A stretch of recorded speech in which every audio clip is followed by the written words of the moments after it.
Hi, how are you? This is Sharandi from Providence Life Design. I hope everybody is well.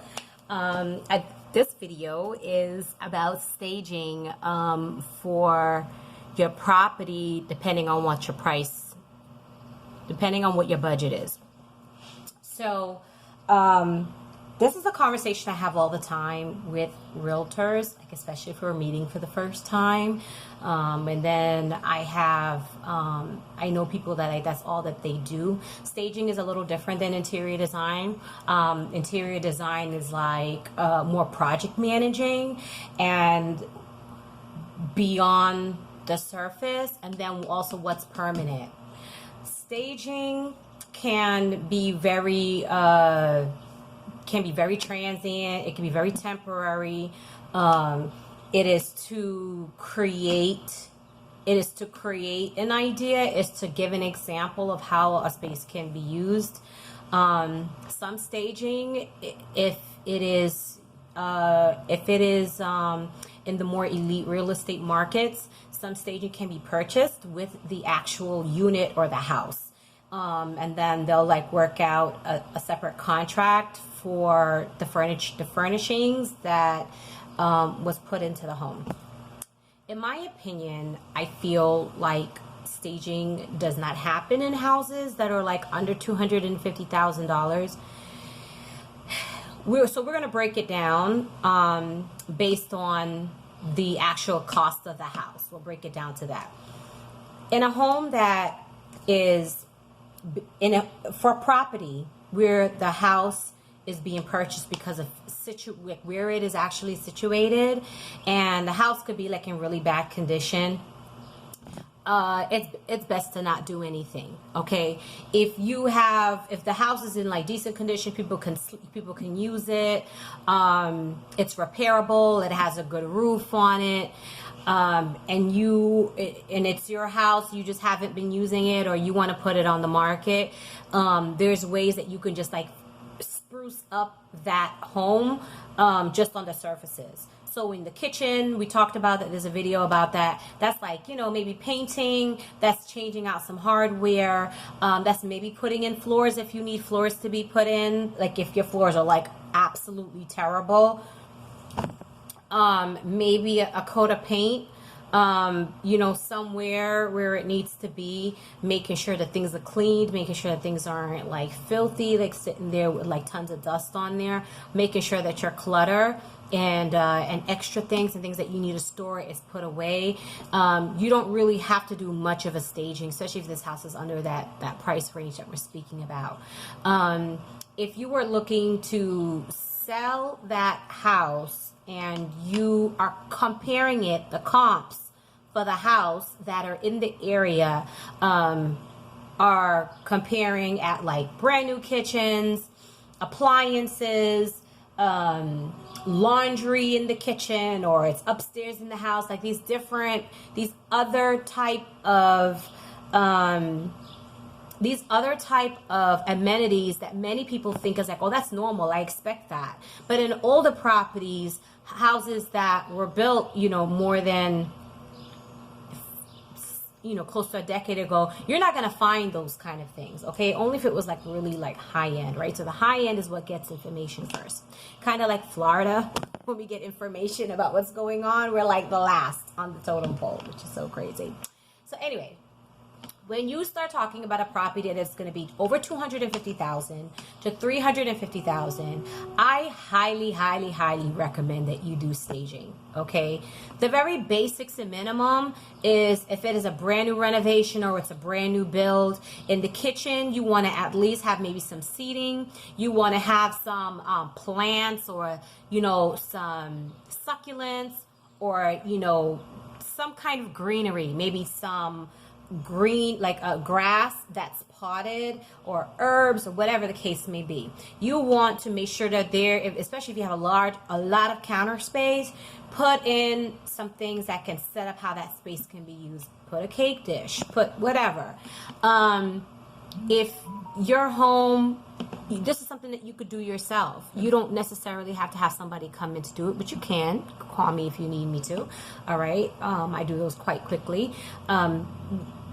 a lot of those things are like returnable. You don't have to keep it. You know, you could just take it back to the store, or if you go into a staging contract with the suppliers that only do staging. So these are people that have warehouses, and you know, they are moving around inventory and keeping track of an inventory that they're keeping, right?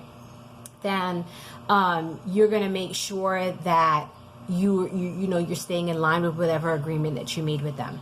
For the sitting area, I highly recommend that you put like major pieces of furnishings. That's like the biggest case piece, which is going to be if there's like a TV stand or some kind of sideboard, your sofa, your settee, the major seating that you're talking about. So your largest sofa, your sectional, that's the word I'm looking for, your sectional. If the space is supposed to be split between a living and then a dining, you want to make sure that, you know, there's something that's put there, and then you want to dress that table. Very basics, you know, maybe like a centerpiece, placemats. You don't have to do placemats. I'm not going to get into that because then that could sound really judgmental, but you don't have to necessarily have like placemats and plates and wine glasses and all of this other kind of stuff. But yeah, you would want to put that so people can see spatially, how is this furnishing, this furniture set is seating 8 people. How does that work in this space? You know, if you have a large outdoor area, that means you want to put some outdoor furnishings out there, okay? You have a pool, you would probably want to have maybe a beach ball, okay? Like a donut, a floaty, a floating swan, whatever. You're going to, you know, but keep this all within scale. Like, do not do gaudy, right? We all know there's this very fine line between ornate and gaudy. I don't want anybody's stuff to look gaudy, okay? The bedroom, that's going to be like the major case pieces. The bed, if there's another, like side tables, right? Those are really important. More important than you having, you know, a dressing table or a bureau or anything like that. Those kind of things are not that necessary. In the restroom, you want to make sure that you have a great rug. If it's like a, you know, updated restroom and you have a sliding glass door, you want to make sure that it's clean. You know, maybe you want to situate, you could see right into it. It's a great tile job. Maybe you want to situate a beautiful like teak stool, you know, maybe like bath brushes, a basket, a teak basket. You want to just put these small things, okay? So we talk dining, living room, kitchen, and then the bathroom. So that, and outside, that's everything. Oh, and then the other thing for a kitchen that is like really beautiful is if you're doing like an open house, then I would put like, you know, the mixer. You got a beautiful KitchenAid mixer or something like that. Like, you could just really invest and put, if you want to do the back work yourself, just put in some money, put in a couple $1,000s, and, you know, put everything together and make sure that it looks lovely. Now, the other reason I had to make this video is because before the Airbnb company, you know, started telling people like, oh no, you can't do this, you can't do that, we're shutting everything down.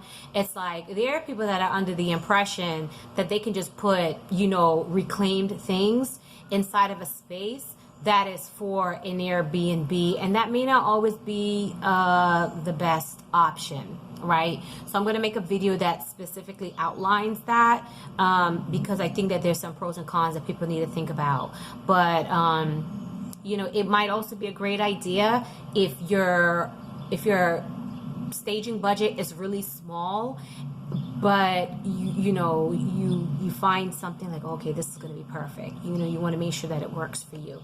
And then also think about like what's on trend. If you have a small kitchen, small kitchens are great spaces for you to put brightly colored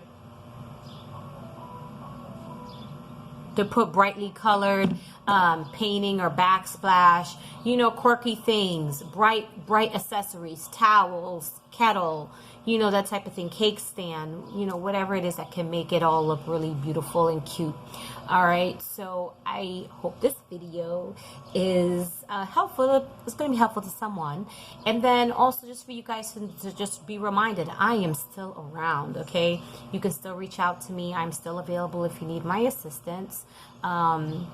My email address is designwithprovidence@gmail.com, and I'm here on Instagram, Providence Life Design. You can call me. That information is like in my bio. And then just staying busy, right? I'm staying informed and staying educated and staying on top of what's going on, and like trying my best to not listen to the news.